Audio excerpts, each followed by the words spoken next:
Businesses are failing at the fastest pace since 2010 in the aftermath of the great financial crisis. A recent report by S&P Global Market Intelligence shows bankruptcy filings by year are at their highest level in 13 years. Every year on this chart from 2010 through 2022 shows the entire year's worth of bankruptcies. However, the blue section of each bar on the chart shows just the first half of the year to date for each year through June. For example, in 2022, the first half of the year had 176 bankruptcies. The second half of the year had 198 bankruptcies for a grand total of 374. So far in 2023, for the first half of the year through June, there were already 340 bankruptcies, which is almost as many as 2022 saw for the entire year. This means that right now we are on track to have the largest year of bankruptcies since 2010. The last year that we had a first half of the year with more bankruptcies than we had in 2023 was all the way back to 2010. And they say we're not even in a recession yet. By the way, guys, we are just about 9 weeks away from the Stock Pulse Silver Symposium. It's on September 29th. This conference is going to be in Las Vegas, and I'd love to see you there. There's going to be plenty of opportunities for like meet and greet stuff where we can hang out. There's going to be drinks, a bunch of other like top-notch speakers. I'm specifically going to be talking about the history and the future of sound money. Love to see you there. I have a 10% discount available for you. And keep in mind that everybody who shows up, we're going to give you all a 1 ounce silver coin. So mentally, you can either look at that like a discount or a bonus, whichever way you want to look at it, but you will get that silver coin there as a thank you for showing up. The discount link is in the description below. Again, I'd love to see you there. But the real question that people should be asking is why now? And it comes down to 3 reasons why. The first reason is because there was basically a multi-year lull where a backlog of bankruptcies kind of built up in the system. If you take a look at this chart, you can see it lists the bankruptcies per month all the way back to the beginning of 2020. It's reasonable that at the beginning of 2020, we saw a growth in US bankruptcy filings. And once the stimulus checks started to get sent out and the paycheck protection programs and all that government spending started to work its way to businesses and consumers, you had a steep drop off in the bankruptcy filings towards the end of 2020. It's also reasonable that that trend continued through 2021. During the year of 2022, we saw a slight increase, but if we flip back over here to the chart that shows the annual total, we see that 2022 was actually lower in total than 2021. But going back, looking monthly again, we can see that once the Federal Reserve's tightening effects from quantitative tightening and from raising interest rates started to hit the economy, we saw a massive spike towards the end of 2022, and those have continued through this year in 2023 so far. Now, this trend makes sense obviously from all the government spending, but also because globally there was a relaxation of rules for when companies must file bankruptcy, which led to this lull during 2020 and 2021. In many cases, this meant the business failures were postponed, not prevented. Now, this lull in bankruptcies over the last couple of years explains some of the recent spike, but not all of it. The second reason why we are seeing an increase in bankruptcies right now is because of tightening that is going on, both by the Federal Reserve and around the world. Corporate insolvencies in England and Wales are 18% higher than last year and are at the highest they've been since 2009. With the Federal Reserve raising interest rates, we've seen borrowing costs across the board increase at an unprecedented pace. Obviously, borrowing costs for the government have gone from basically 0 to near 5%. Mortgage interest rates haven't been this high since 2001, and a pullback in bank lending as a result result of the higher rates, mainly due to the fact that banks need to strengthen their balance sheet as a result of loading up on cheap debt when interest rates were low, means that smaller companies are very vulnerable right now. If they have variable rate loans, then their interest expenses could have doubled in just the last few years. So companies have less access to financing, especially the smaller companies, than they used to. And the ones who did access financing, maybe at lower interest rates, are now seeing their costs double or triple as a result of interest rates going up recently. And the ones who cannot afford this and don't have the cash flow to cover the increased expenses are the ones that are going to be filing for bankruptcy. And there's a third reason, which in my opinion is the most important because it bleeds through to other areas, is the fact that consumers are being squeezed as well, affecting not just corporate profits, but revenues as well. If we track what has taken place just since 2020, we had a massive influx of cash for the average American, from stimulus checks to cash out refinances to asset prices going through the roof. Americans felt extremely wealthy, so they started spending a lot of money and took advantage of the extremely cheap debt to spend even more. All that spending led to a massive increase in the cost of living as inflation made the cost of goods and services soar higher, which means that now Americans are in a position where they have way more debt than they used to. Those interest rates are starting to increase, so all that extra debt is starting to cost way more than it did just a year ago. And at the same time, the cost of living is way higher than it used to be as well. In short, American households are being squeezed right now and are having to make tough decisions about where to spend their money because they don't have enough to continue to spend in all the areas that they used to. And every one person's expense is another person's income, which means that as American households have to pull back on their spending, that means businesses don't have that income anymore. Now, certainly it is not every single business out there that is being affected. There's always a long and there's always a short. There's some companies and industries and sectors that are going to be more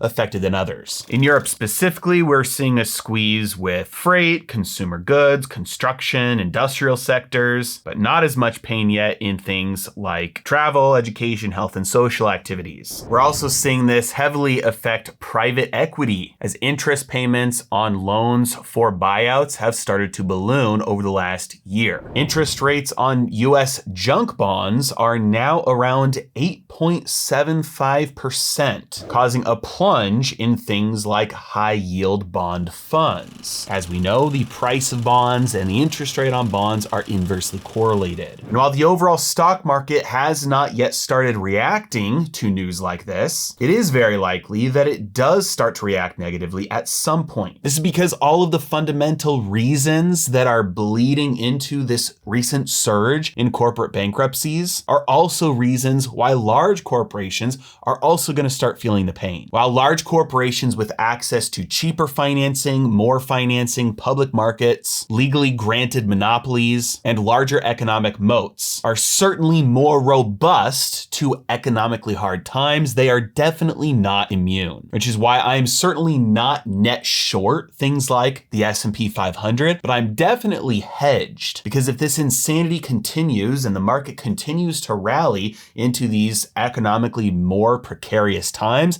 I don't want to miss out on that. But the downside risks are very real, and so I hedge. There's some very simple hedging strategies available that anybody can take advantage of, even something as simple as buying out of the money long-term puts. And if you don't want to have to pay for them, you can even finance them by selling a few covered calls until you've paid for the put, and then stop selling calls so that you don't limit your upside gains from there. Strategies like this and much more advanced strategies I teach to my members of Heresy Financial University, where members get access to my entire training library of material. You can access that with the link in the description below. And finally, for the optimists out there and those people who are always looking for where's the opportunity instead of just being afraid about the calamity that might come, this does present some very good opportunities for buying businesses on sale. Number one, it presents opportunities to buy public stocks on sale. When you have recessions, when you have crashes, you start to see companies that are once again at a reasonable valuation.